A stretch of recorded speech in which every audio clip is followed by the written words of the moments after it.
à tous et à toutes dans le tout premier numéro de Que faire? Que faire, c'est l'espace où nous prenons le temps de réfléchir ensemble aux défis et aux dilemmes du quotidien.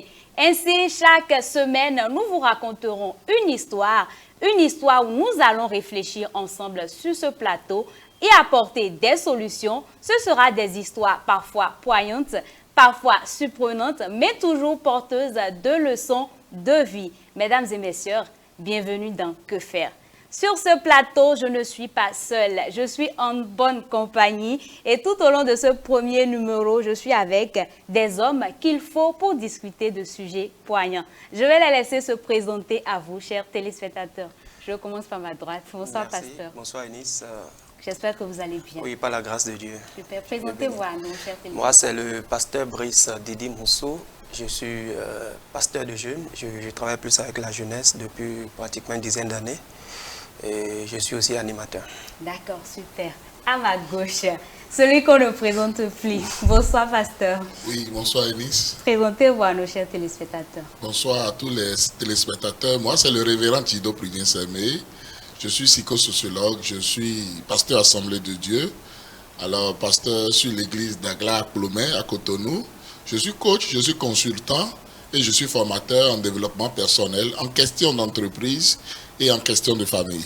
Merci beaucoup. Le sujet sur lequel nous allons nous entretenir aujourd'hui, c'est l'intimité dans le mariage. On revient juste après ceci.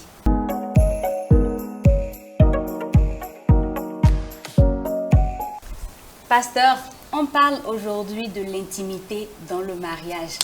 Déjà, de façon générale, que peut-on comprendre par intimité dans le mariage? Alors, une fois encore, merci beaucoup, Eunice. Lorsqu'on parle de l'intimité dans le mariage, l'intimité, c'est tout ce qu'un couple peut faire pour se rapprocher l'un de l'autre. Toute activité, tout acte qu'on peut poser pour se connaître plus, pour se connaître davantage.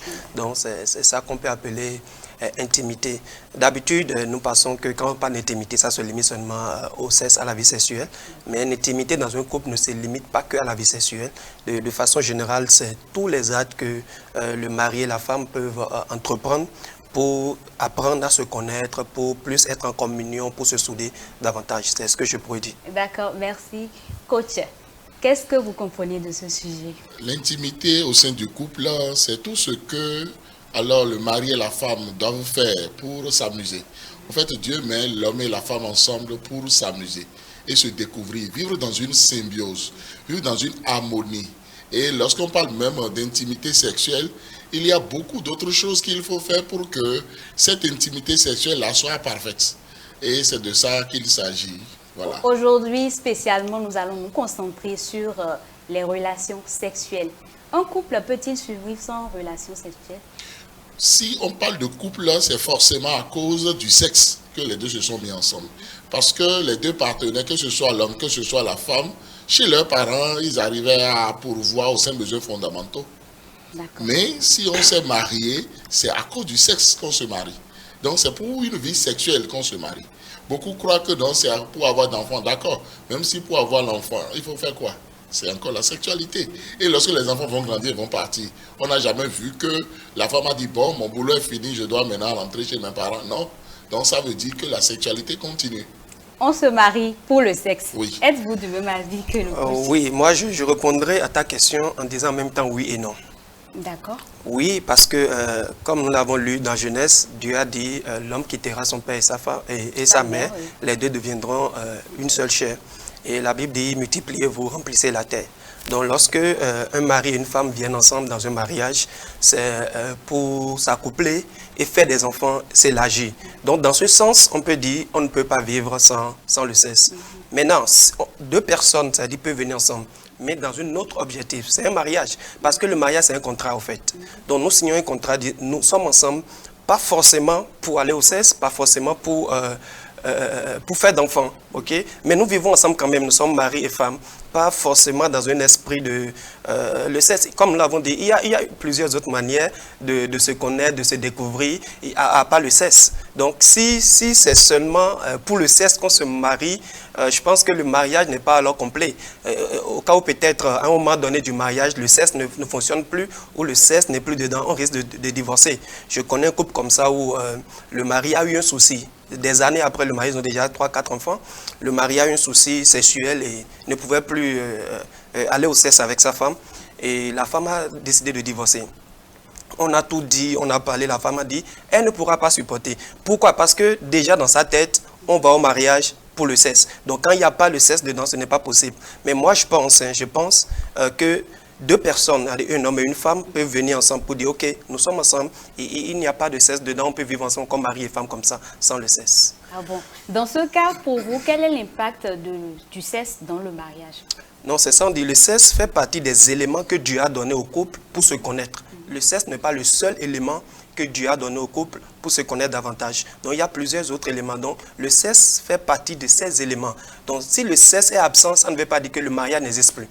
Peut-on avoir quelques-uns de ces éléments-là qui font le mariage, à part le sexe? À part le sexe, je parlerai, par exemple, quand on parle d'intimité spirituelle, c'est-à-dire la prière, ça permet à un homme et une femme de venir ensemble, prier ensemble. La Bible dit deux valent mieux qu'un. Ok, deux valent mieux qu'un. Donc ça, c'est une forme d'intimité. Et laissons même le sexe, avant de parler, d'aller au sexe, nous parlons de ces petits amusements qu'un homme et une femme peuvent se faire dans le mariage. Je touche ma femme, j'embrasse ma femme. Et puis tout ça aussi, c'est pas forcément le sexe dans le sens profond, mais c'est aussi une manière de s'accoupler, si on peut le dire. Moi, je ne suis pas d'accord. D'accord. Je ne suis pas d'accord simplement parce que, juridiquement parlant, le mariage est reconnu comme mariage lorsque le mariage est consommé. Et la consommation du mariage, c'est le sexe. Si un homme et sa femme sont ensemble et n'ont jamais fait le sexe, juridiquement, ils ne sont pas mariés.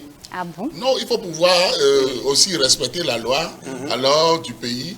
Il est bien vrai qu'on peut faire beaucoup d'autres activités en couple. Mais lorsqu'on exclut le sexe alors du couple, le couple n'est plus couple.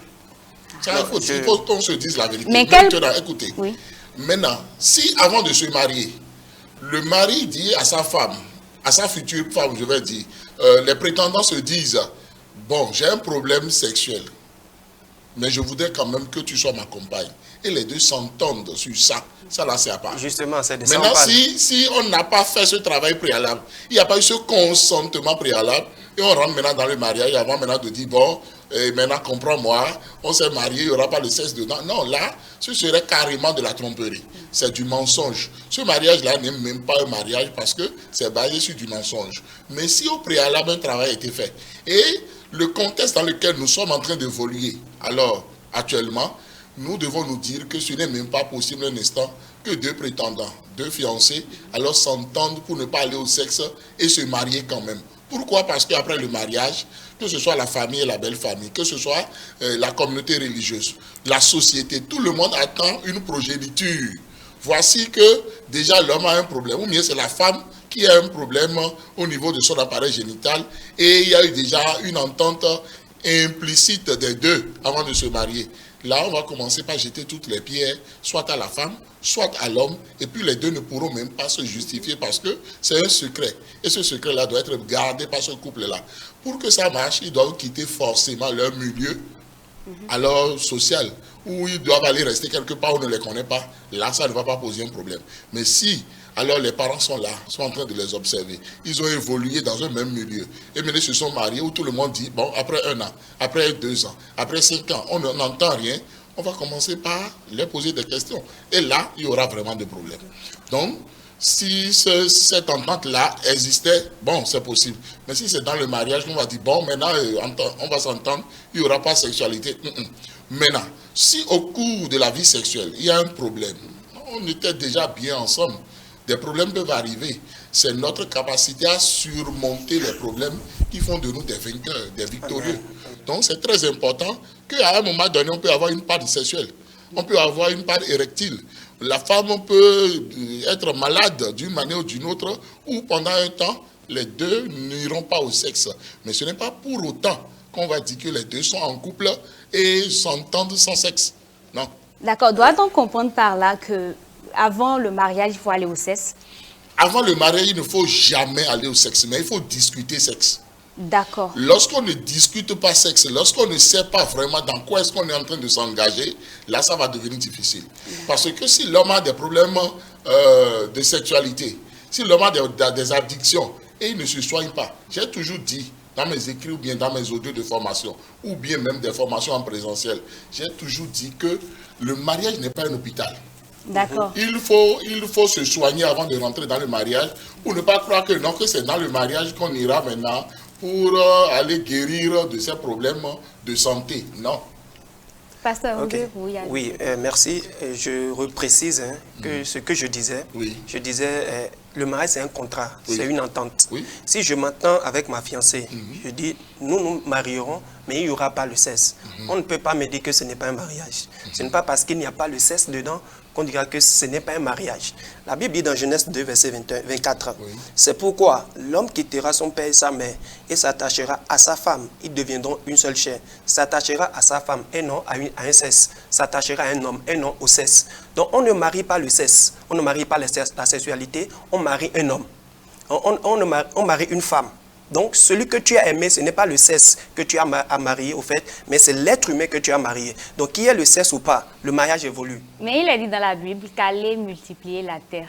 Justement, c'est ça pour ça qu'il a dit oui et non tout à l'heure. J'ai donné ma réponse en deux phases. J'ai dit oui si on doit se tenir à ce que Genèse a dit pour dire multipliez-vous. Là, je sais que je m'allie avec ma femme pour nous multiplier. Ça, il y a le sexe forcément dedans. Maintenant, si je peux aussi m'allier avec ma femme disant que bon, nous, on veut rester comme ça, sans le sexe, il n'y aura pas le sexe dedans. Je crois que c'est bien possible. Lorsque je retourne à la parole de Dieu, toutes les fois qu'on a parlé de mariage, on dit ce qu'on est. Ils vécurent ensemble. Lorsqu'on va même dans Cantique des Cantiques, on a parlé aussi de sexualité. Dire qu'on peut se marier, qu'on va mettre à part la sexualité, moi je ne suis pas d'accord. À 200%, je ne suis pas d'accord. Pourquoi? Parce que sans le sexe, on va me dire d'accord qu'on a choisi un homme. Oui, il y a tout homme autour de nous. Mon frère de même sang est mon frère, c'est aussi un homme. Mais parce qu'il est mon frère de même sang que je ne peux pas aller à la sexualité avec lui. Et qu'on va appeler ça l'inceste. Alors, je ne l'ai pas épousé. J'ai épousé quelqu'un d'une autre famille. Si tu permets. Oui, le temps est parti. Oui, c'est très important. Si tu permets. Oui, une dernière. Oui, rapidement. Oui. C'est vrai que ce n'est pas moi qui pose les questions. Oui, allez-y. Que dites-vous, ceux qui sont impuissants, ok? Ceux, les femmes qui ont un problème de sexualité, qui ne peuvent jamais aller au sexe. Le mal ne les concerne pas. Nous allons revenir sur la question tout à l'heure. Nous allons revenir sur cette question tout à l'heure. L'histoire du jour, c'est tout à l'heure. L'histoire que je m'en vais vous raconter, c'est mon histoire, c'est l'histoire de ma vie. Je suis une jeune femme de 28 ans et je vis en Afrique. J'ai fait 5 ans de fiançailles.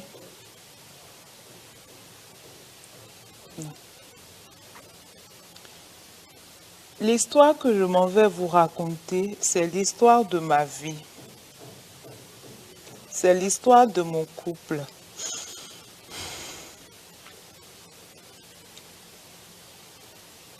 J'ai connu mon mari et nous avons fait 5 ans de fiançailles. Tout était beau, tout était parfait. Je l'aimais et il m'aimait aussi en retour. Nous nous aimions tellement que nous avons eu hâte de nous marier. Nous avons fait 2 ans de mariage. Les 2 ans les plus douloureux de ma vie.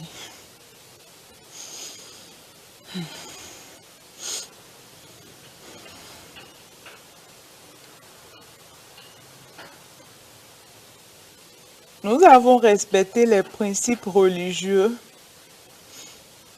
pendant nos fiançailles. Nous avons décidé de ne pas avoir de relations sexuelles avant le mariage. Nous sommes tous de chrétiens. Nous sommes restés tous deux fidèles à cet engagement, malgré les tentations, jusqu'au jour de notre union.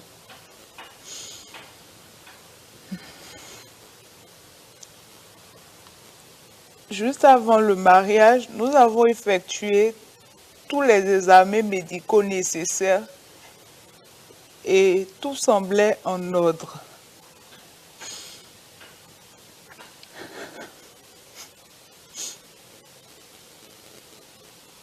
Cependant, après notre mariage, mon époux a commencé à éviter les relations intimes avec moi, malgré mes tentatives pour initier des moments d'intimité. Je pensais que cela était dû à la fatigue du début de notre nouvelle vie à deux. Je ne me suis pas inquiétée tôt. Quelques semaines après, sans changement,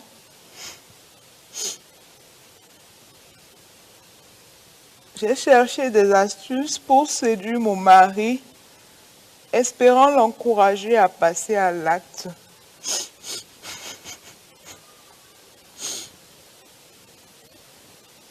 Malheureusement, tous mes efforts sont restés vains et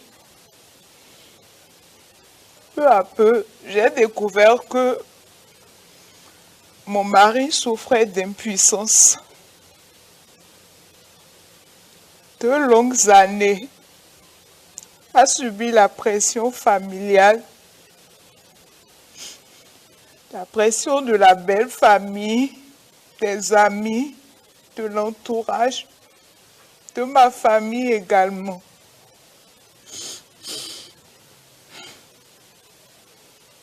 Les 2 années les plus tristes de ma vie. J'ai supporté cette situation sans me plaindre, ni en parler à qui que ce soit.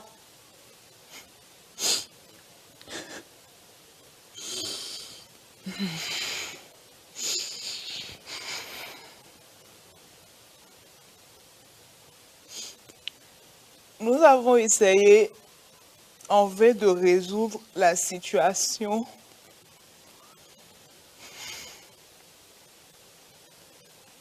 Finalement, après de nombreuses réflexions et à cause des pressions que je subis, j'ai pris la décision de quitter le mariage.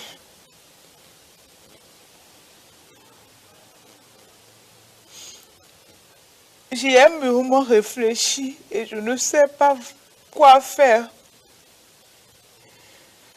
Je suis fatiguée. Je suis fatiguée de tout.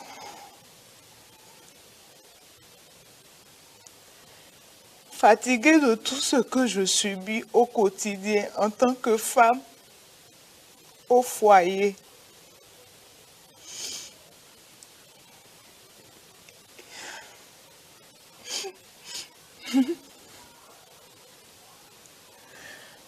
Là, je me demande quoi faire. Quoi faire? Nous venons ainsi d'entrer dans la deuxième partie de cette émission. Mesdames et messieurs, voilà, c'est une sacrée histoire. Oui, vraiment. L'impuissance est-elle une raison suffisante pour quitter le mariage? Oui et non. Expliquez-vous.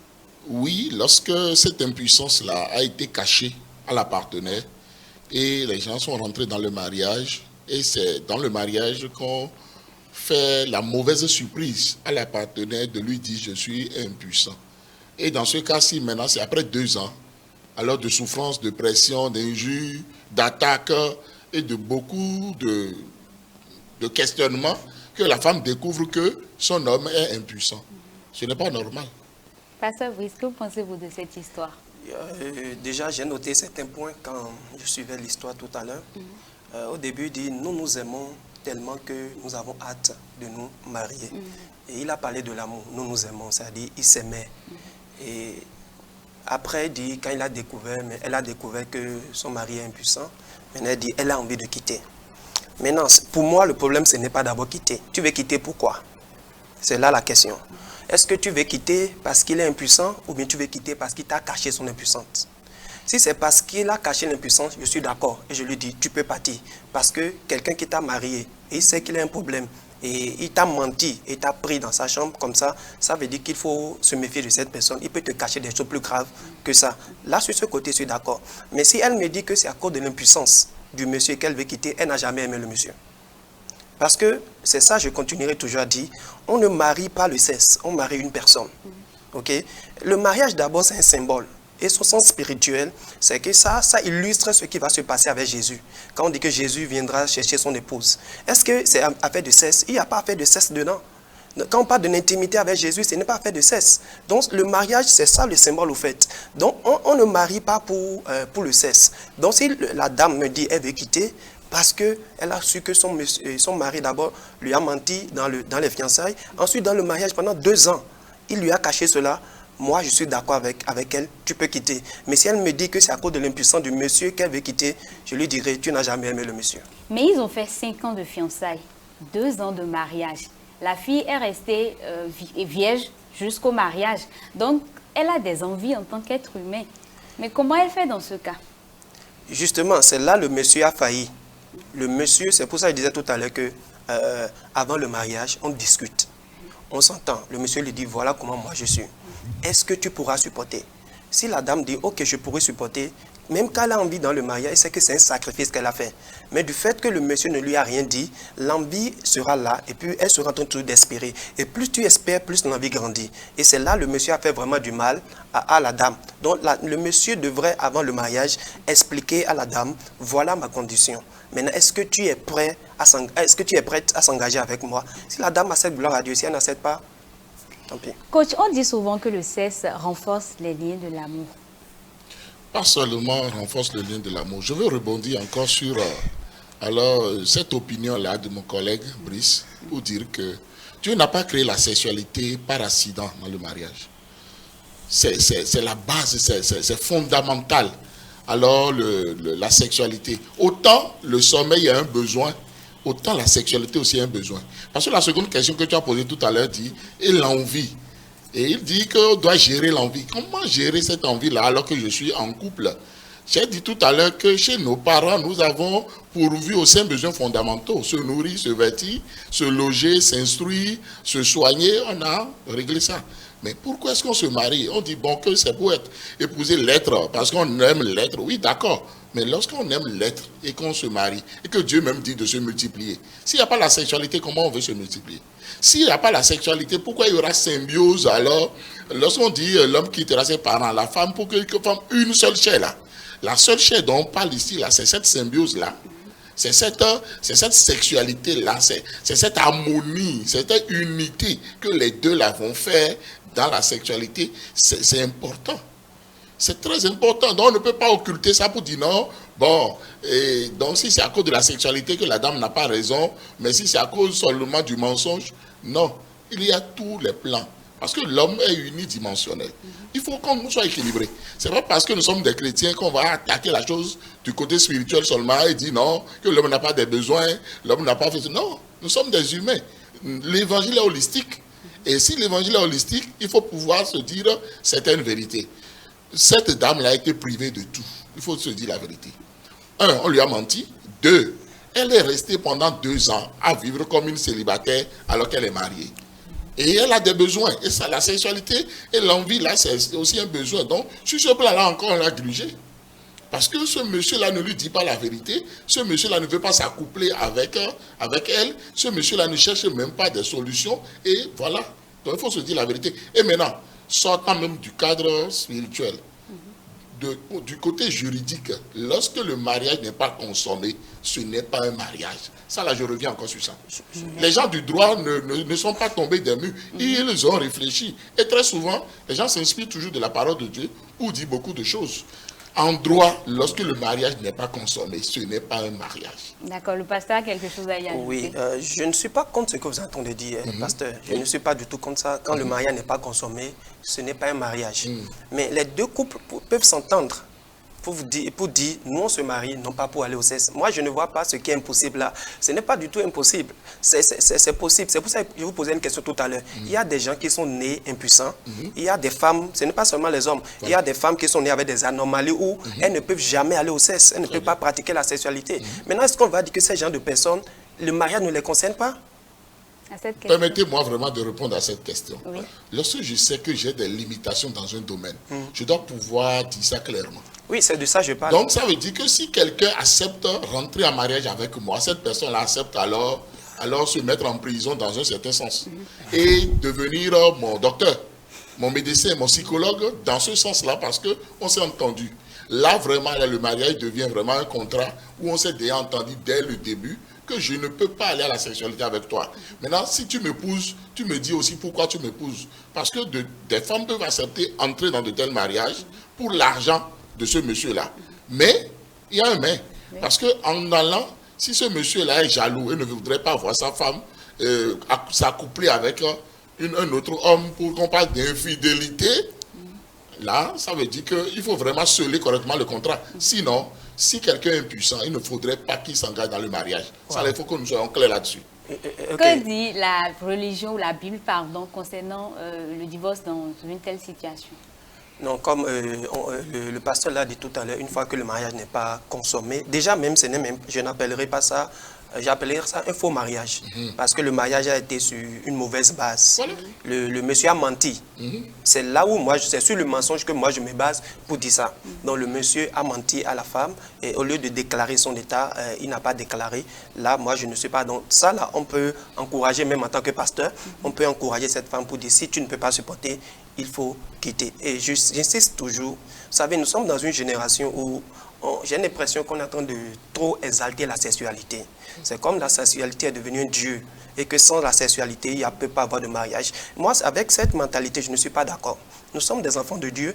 Nous ne devons pas penser comme les gens du monde. C'est les gens du monde qui pensent que sans la sexualité, on ne peut pas fonctionner. Mais moi, je crois qu'un couple, un mariage peut bien fonctionner sans la sexualité.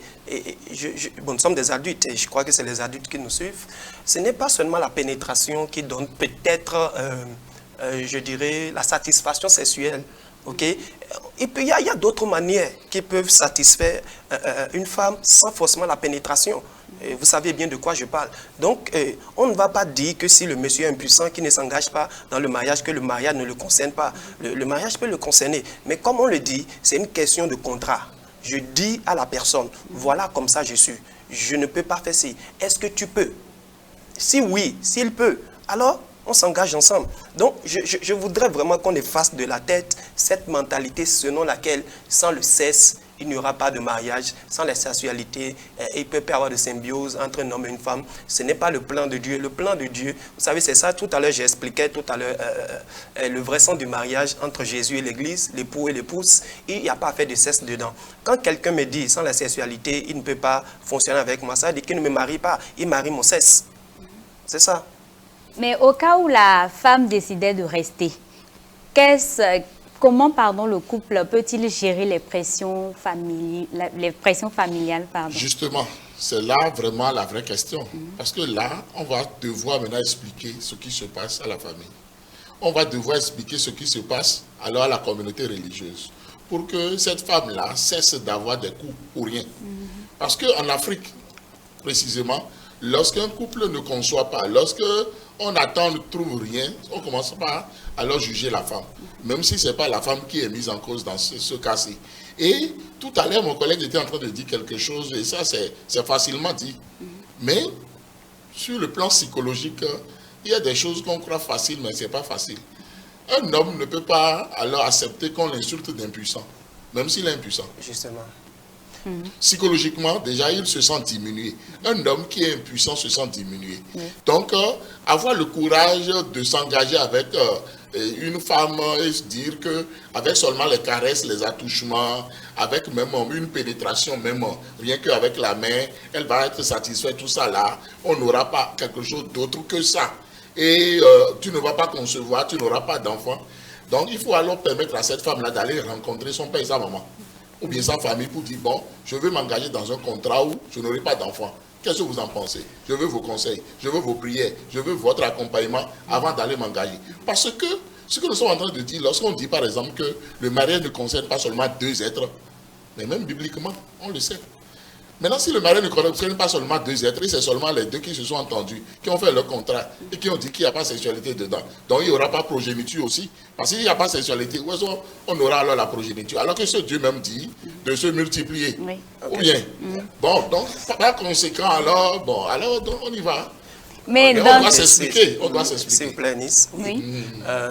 Est-ce que vous savez, pasteur, est-ce que vous savez que deux couples qui sont bien normaux, c'est-à-dire la femme est normale, le monsieur est normal, ils se sont accouplés, ça fait quinzaine d'années, vingtaine d'années, mais ils n'ont jamais eu d'enfant. Il y a des couples comme ça.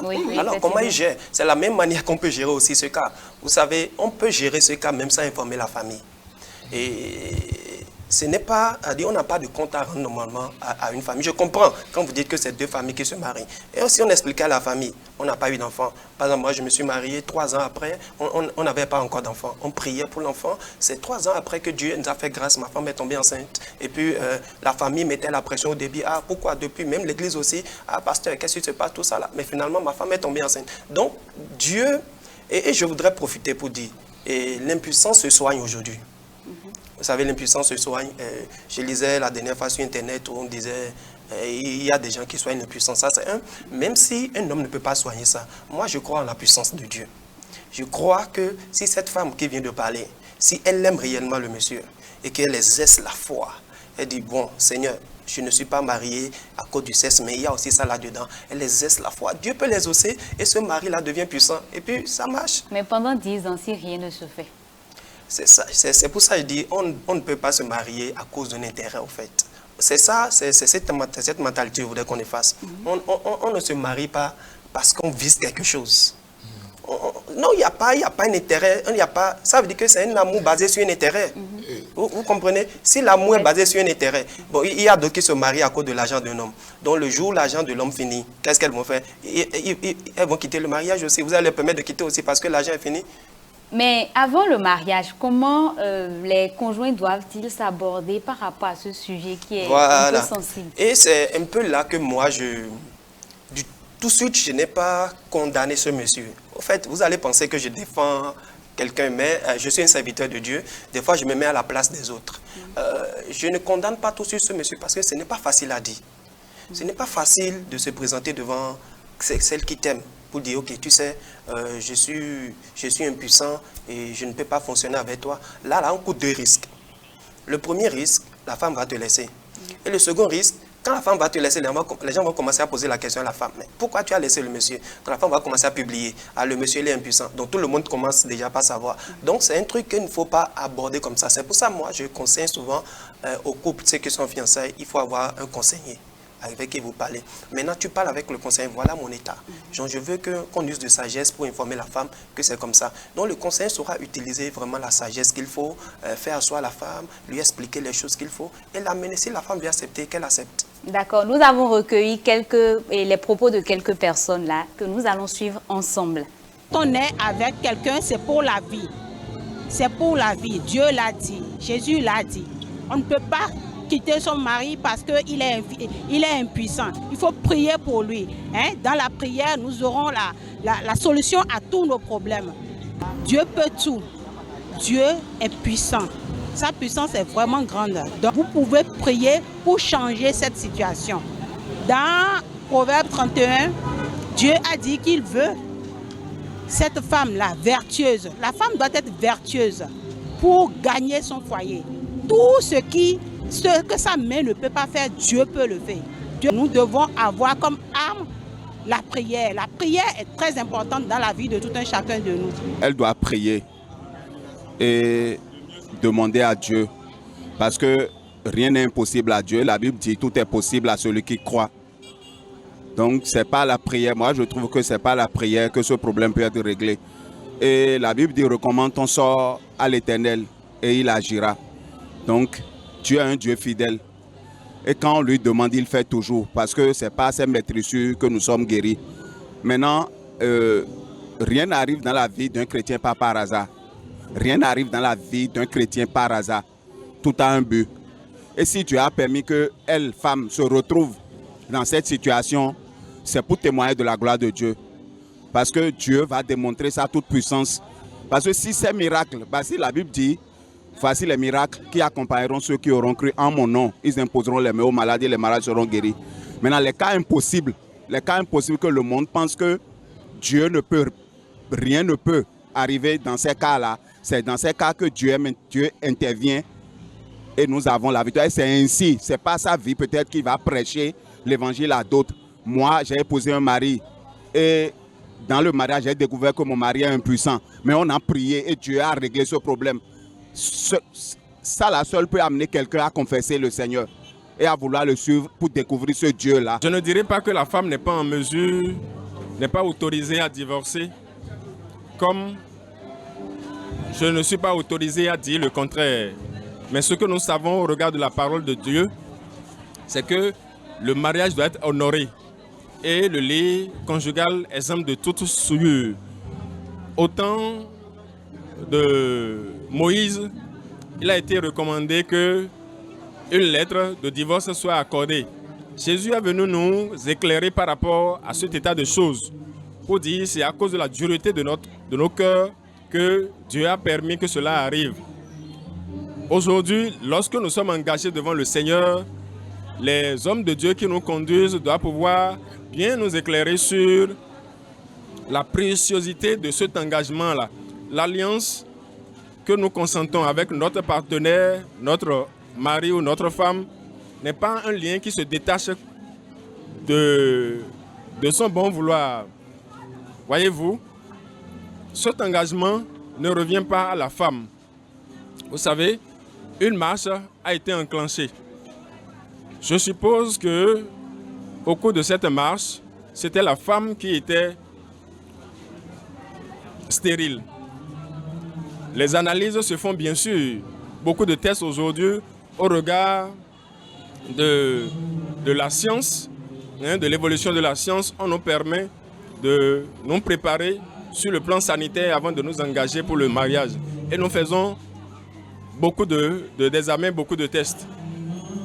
Mais il n'est pas dit que les tests ces examens-là sont une science exacte. Il arrive, et c'est déjà arrivé, que des gens qui sont déclarés sains se retrouvent malades après cette union. Donc je suppose que c'est la femme qui est stérile. L'homme peut choisir de prendre aussi cette décision de divorcer. Non. Dès que le mariage est enclenché, les difficultés qu'on rencontre dans le mariage sont à supporter conjointement. Moi, je crois pour ma part que Dieu nous donne le pouvoir, surtout dans sa maison, et c'est lui qui le déclare qu'il n'y aura ni d'homme ni de femme stérile dans sa maison, d'affronter toutes les difficultés et de gérer. Les questions de tromperie, les questions d'adultère, les questions d'impuissance sont les préoccupations qui sont ancrées dans la vie de l'être. Et Dieu ne voudrait pas que nous jugions selon notre bon vouloir, mais plutôt que nous amenions les problèmes que nous avons au-devant de lui.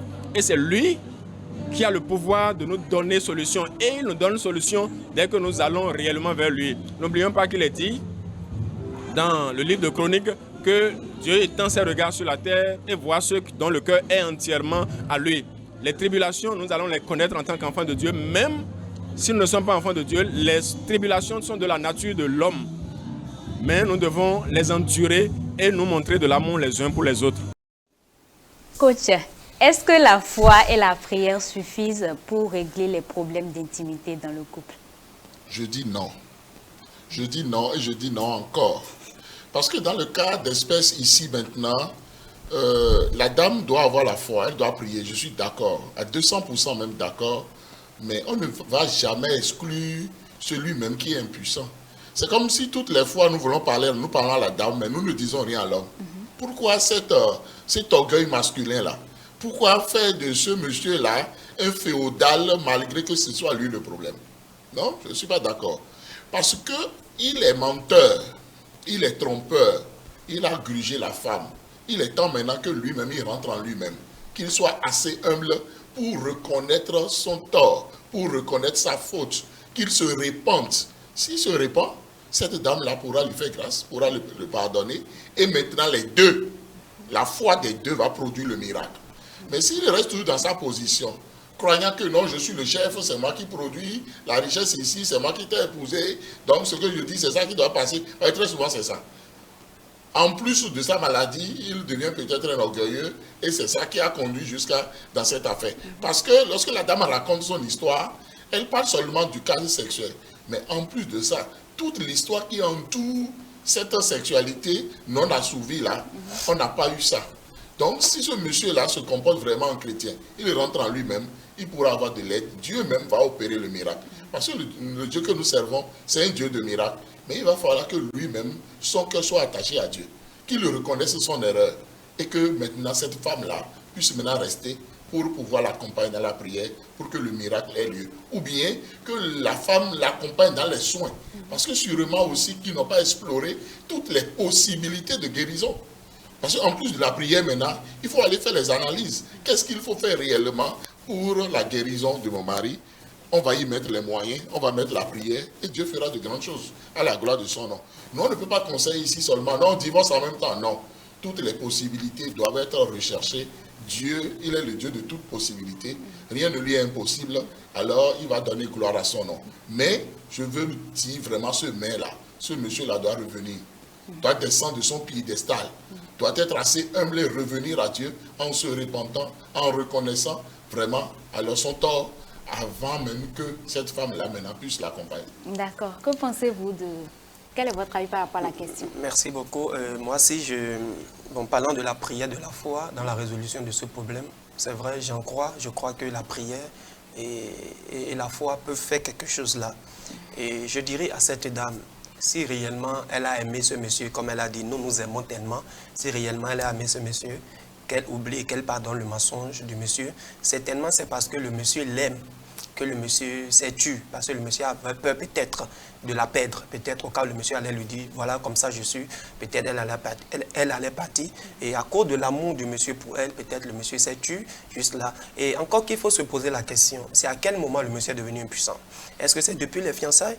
Ou peut-être le monsieur est impuissant sans le savoir et que c'est peut-être dans le mariage, la nuit des noces, peut-être qu'elle s'est rendue compte. S'il a évité quelques jours après le mariage, s'il a évité d'aller en intimité voilà, avec la femme, certainement c'est parce qu'il a su que... Voilà. Donc ce que moi je dirais à la dame, si réellement tu as aimé le monsieur, comme tu l'as dit dans la vidéo, moi je vais te demander de considérer que c'est une erreur et maintenant de te lever avec le monsieur. Comme le pasteur l'a dit, après la prière, il faut essayer d'aller à l'hôpital, chercher à savoir qu'est-ce qui se passe. Et s'il y a une solution pour ça, essayer de trouver ensemble. Ne pense pas tout de suite au divorce.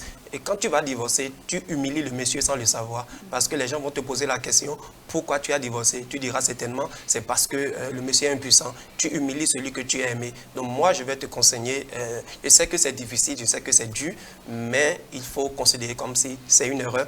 La Bible dit ceci, 1 Corinthiens 13. Je ne sais pas si c'est peut-être moi qui interprète mal, homme de Dieu. La Bible dit, l'amour supporte tout, l'amour pardonne tout. L'amour pardonne tout, ça veut dire quoi? Il t'a menti, tu pardonnes. L'amour supporte tout. L'amour supporte tout. Il est impuissant, tu supportes. Je veux revenir sur l'intervention de mon collègue en disant une chose. Dire que ce monsieur-là a épousé cette dame-là parce qu'il y a amour, je dis non, c'est faux. Il a épousé cette dame-là pour se protéger. Pour rester, alors, pour faire croire à tout le monde qu'il est puissant, alors qu'il est impuissant. Ne commençons pas à ne plus tourner autour du pot, je vous en prie. Non, non, non, non, non. Il a pendant longtemps montré à tout le monde, même aux membres de sa propre famille, qu'il est capable, qu'il est un homme, alors qu'il n'est pas un homme. Il est temps maintenant qu'on puisse vraiment se dire certaines vérités par rapport à ce monsieur-là. Moi, je veux réellement parler à ce monsieur. Parce que si on parle seulement à la dame, c'est comme si c'est la dame qui a tort de vouloir prendre une décision. Non, elle n'a pas tort de prendre une décision. Il faut maintenant que le monsieur pour qui on est en train de plaider là, rentre en lui-même. Et sache que, vraiment, j'ai manipulé cette femme. Je lui ai menti, je lui ai fait du mal pendant plus de 2 ans. Par conséquent, maintenant je me mets à genoux, je demande pardon. Et si ça va rester entre nous, que ça reste entre nous, mais je vais être accompagné, je vais être pardonné. Aide-moi. Ça, c'est autre chose. Mais dire que c'est à cause de l'amour que ce monsieur l'a épousé et que si la dame quittait, maintenant la dame va exposer son homme. L'homme là, il mérite à être exposé. Parce que si on ne l'expose pas, il ne va pas se repentir. Il faut finalement qu'on l'expose parce que durant tout le temps, peut-être, la famille de l'homme a toujours appelé la dame là, l'inféconde, la stérile. Tu es en train de manger l'argent de notre fils et beaucoup de choses. Elle a supporté tout ça, alors que l'homme est là, il entend, et il sait que c'est lui le fautif, et il ne dit rien. Non, je vous en prie. Cessons de tout le temps punir ou bien être injuste vis-à-vis de la gente féminine. Non, soyons justes. Notre Dieu est un Dieu de justice. Est-ce que le fait de ne pas aller au sexe avant le mariage ne masque pas parfois les vérités difficiles à affronter dans le Non. Aucun rapport sexuel avant le mariage. Ça là, c'est de la fornication, c'est le péché. Le péché n'a pas un autre nom, c'est le péché, on l'appelle point à la ligne. Ce n'est pas parce que de tels cas s'est présenté maintenant qu'on va encourager les jeunes pour dire, bon, allez tester, allez faire pour voir. Non, jeune fille, écoute-moi, lorsque tu te laisses coucher par un homme, c'est fini, tu as perdu toute ta valeur. Parce que les hommes qui couchent avec toi avant le mariage, avant t'avoir doté, avant t'avoir amené devant l'officier d'état civil, avant de t'avoir amené devant la communauté religieuse, devant le pasteur, ceux-là ne connaissent pas Christ. Et s'ils ne connaissent pas Christ, ils sont des chasseurs. Donc, lorsqu'un chasseur finit de chasser une proie, il ne retourne pas à la chasse pour la même proie. Et c'est là qu'on commence à dire déception. On change de fille aujourd'hui, on en change demain, on en change après-demain, et puis finalement, on ne sait plus là où on va. Pas de rapport sexuel avant le mariage. Ce que Dieu a dit, il l'a dit. Mais soyons véridiques, soyons clairs, c'est tout. Si j'ai une situation, j'explique ça à ma dulcinée. Pendant l'amitié, pendant les fiançailles, avant le mariage, je dis voici ma condition. Je veux être aidé. On fait comment? Et l'autre aussi informé. Ce n'est pas après 2 ans que la surprise est là et on commence à dire comment on va faire, on va divorcer ou pas. Non. Soyons vrais, parce que nous sommes des enfants de Dieu. Jésus revient. Et nous sommes chrétiens pour la vie éternelle. Pas seulement pour tout ce que nous pouvons avoir sur cette terre. Non. C'est pour la vie éternelle. Ne l'oublions pas. Pasteur, mais si elle avait été au cesse avec le monsieur avant le mariage, c'est sûr qu'il n'y aurait pas de telle situation? Justement, je vais aller dans le même sens que le pasteur. La Bible interdit les relations sexuelles avant le mariage. Et je me baserai toujours sur le sens spirituel du mariage. L'Église sera présentée à Jésus comme une épouse vierge, c'est-à-dire une femme pure, sans tache. C'est ça qu'on appelle la virginité. Donc si réellement nous voulons représenter cela sur la terre ici, nous devons la représenter exactement comme ça, où aucun homme n'est à connaître. Normalement, même le mariage, c'est une question de virginité au fait. C'est aujourd'hui, à cause de la dépravation, qu'aujourd'hui, bon, on tolère peut-être ça. Il y a des gens qui ont déjà vécu des vies avant de connaître Christ, c'est pour ça. Sinon, le mariage, c'est un truc, c'est pour quelqu'un qui est vierge, normalement.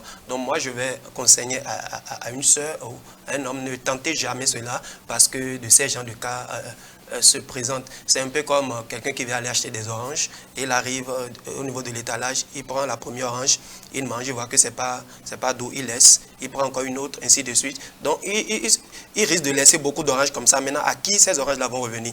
Donc, quand tu vas tester pour voir si ça marche ou pas, et peut-être ça a marché, mais la relation n'est pas allée jusqu'au bout, tu vas encore tester une autre personne, finalement, là, qui va te prendre?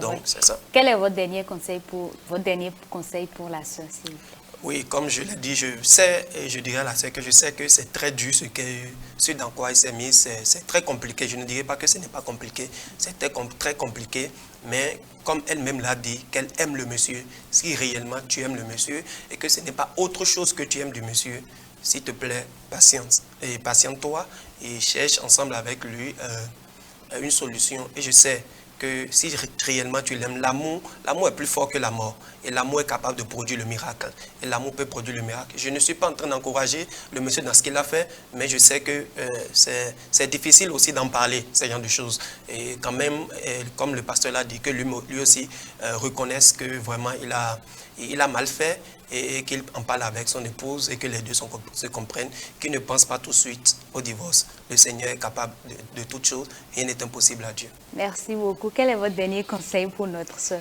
Nous servons Dieu de restauration. Quoi qu'en soit ce qui se passe, Dieu est capable alors de résoudre les conflits les plus graves. Que cette femme-là, alors, s'arme de courage, s'arme de patience, s'arme de douceur. Parce que Proverbe 14, le verset 1 dit, une femme sage bâtit sa maison, Mais une femme insensée la renverse de ses propres mains. Donc c'est à elle maintenant de savoir parler au cœur de cet homme pour que cet homme-là revienne à Dieu. Parce que cet homme-là a besoin de revenir à Dieu pour que Dieu fasse un miracle dans la vie de cet homme en le guérissant. Dieu est capable, rien n'est impossible à Dieu.